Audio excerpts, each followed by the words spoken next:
As a writer, have you ever sent your protagonist into a bad situation with no idea of how to get them out of it?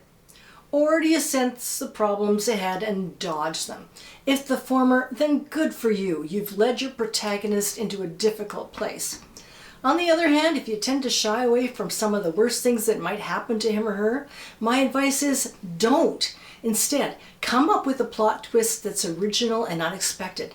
Then do that again and again, each time making the situation harder. If your protagonist's actions lead to results that are unforeseen and even worse, so much the better. This is what keeps your readers reading. And if your readers are engaged, you've accomplished your goal as a writer. You've given them entertainment.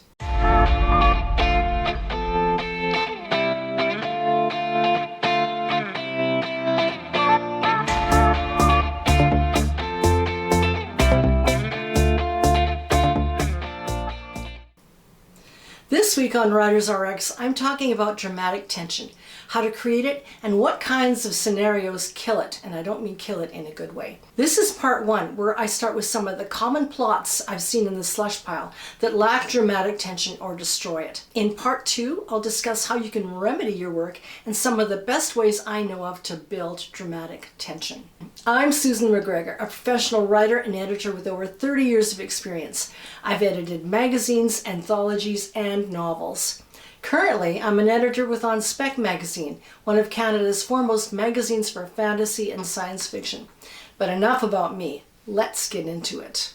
Dramatic tension. Are you killing yours? Part 1. The slush pile is a great educator for learning how not to handle any number of fictional elements. The examples I'm about to show you are 6 kinds of scenarios that kill dramatic tension. If you're writing stories like these, it's time to revise. Scenario number 1, what I call, you should have been there. In this story, your protagonist is a bystander, reporting events that happen to him after the fact, or talking about things that happen to a secondary character, but fortunately not to him. I'm not talking about backstory, where the past is relayed to fill in reasons for the present. I'm talking about immediacy, or the lack of it. The difference between your protagonist relaying his thoughts and emotions about what's happening moment to moment as it happens, as compared to a scene where he describes the situation after the fact. The difference between him watching an oncoming semi veer into his path, compared to talking about the crash later after he's out of the hospital. Readers live vicariously through our protagonists. We need to give them a visceral experience as it happens. I suppose you might be wondering why a writer might not show the reader the actual crash scene. I suspect it's because a scene like this is harder to write than portraying your protagonist talking from a bed in a hospital. I mean, who said writing wasn't work? It is. Don't let your protagonists be bystanders when the most interesting action should be happening to them. Scenario number 2, a day in the life. In this kind of story, the plot meanders along, offering a snapshot of the protagonist's life. Usually the writer's working strongly from theme, or he's trying to present an entertaining or sad character. There's nothing wrong with this kind of story per se, but it works better for novels where there's time to pursue the strangeness or quirkiness of your protagonist or his situation. Think The Big Lebowski. Even though the movie's about a time in the dude's life that's stranger than usual, it has enough room to present a rising set of unfortunate and crazy events. These events translate into dramatic tension. We're left at the end of the movie feeling entertained and suspect that the dude's life will carry on, no doubt with new and more insane things happening. But in a short story, this kind of a day-in-the-life piece can fall flat. If you're writing a short story, it's probably smarter to start your story with a bigger bang. Make things crazier than worse and worse. Scenario number 3, no problem. This is a situation where things get interesting because of some problem for the protagonist, but then the writer solves it too easily or the story ends too soon. This is a case of a build-up with no satisfying finish. If life's too easy or too nice for your protagonist, there's not much emotional engagement for the reader. Readers want to see problems and then more problems with no easy solutions. If the stakes are low, who cares? I've seen quirky or lighthearted stories like this, but they just don't have enough oomph.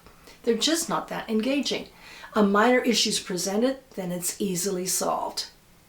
These kind of stories always strike me as the work of a writer who hasn't learned that dramatic tension is what makes an engaging story. They've succeeded in writing a pleasing piece. Good for them. Give them a pat on the back. E for effort. Congratulations and all that. But that's it. These are often cheerful tales, the fiction version of cute puppy or kitty pictures. I love photos of kittens and puppies, but leave them for Facebook or Instagram. The fiction equivalent just isn't that engaging. Before I talk about the next 3 dramatic tension killers, please give this video a thumbs up if you connect with the advice I'm giving you. Also, please subscribe if you haven't already. All right, let's get into the last 3 scenarios that kill dramatic tension. Scenario number 4, a predictable end. This is a story where the plot's so obvious as to where it's going that the climax and denouement are no surprise. The reader guesses the end and they're right. Avoid being predictable by doing the unpredictable, but keep in mind that unpredictability has to also be in keeping with your character's ability and temperament. If your outcome only makes sense as you plotted it, then stay the course. But change things up a bit. Throw in a surprise or a twist. Be careful not to be too obvious with any foreshadowing, because once again, your outcome will be predictable. That said, the end shouldn't come from out of nowhere either. You need to tie things up together, and sometimes with a subtle hint beforehand. It's all about a matter of degree. If you're not sure if your end is predictable or not, have people you trust read your story and give you their honest opinion. Scenario number 5, lack of motivation. Whenever I personally falter with writing a scene, it's usually a motivational problem. I ask myself, what in this instant does my protagonist need or want? How is she being thwarted from reaching her goal? If there's nothing to drive the scene, that's a problem. If I make my character's motivations clearer and more direct, then both the scene and the story become stronger. Your protagonist or antagonist should always have a goal for every scene you write. Scenario number 6, multiple points of view. This applies only to short stories and not to novels where multiple points of view are the norm. And it's also my personal bias. In a short story, if the plot's divided into 2 or more points of view where each character takes on the protagonist's role in their own right, I feel the plot becomes chopped into segments, which, unless it's masterfully handled, stops the action in its tracks. There may be a lot of backstory as well, which is problematic in itself. The reader has to then regroup to get a sense of how the second or third point of view adds to the entire piece.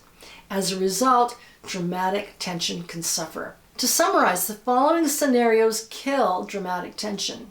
Number 1, your protagonist is a bystander or messenger. Number 2, day in the life stories can be dull. Relying solely on theme can be a hard sell. Number 3, don't solve your protagonist's problems too easily or end the story just when things become difficult. In other words, more interesting. Number 4, predictability kills plot and interest. Never allow your reader to guess your ending. If the end is inevitable, do something unexpected with it. Number 5, lack of character motivation equates wool gathering. Don't waste the reader's time. Number 6, multiple points of view in a short story chop up the plot. Scenes can become layered with backstory, making them heavy, and dramatic tension drops because the reader has to catch up. In my opinion, it's best to avoid multiple points of view in short fiction. In part 2, I talk about what you need to do to build dramatic tension. I hope you found these tips helpful. I'm Susan McGregor, and this is Writers RX. If you like this video, please give it a thumbs up and subscribe. Thanks again for watching.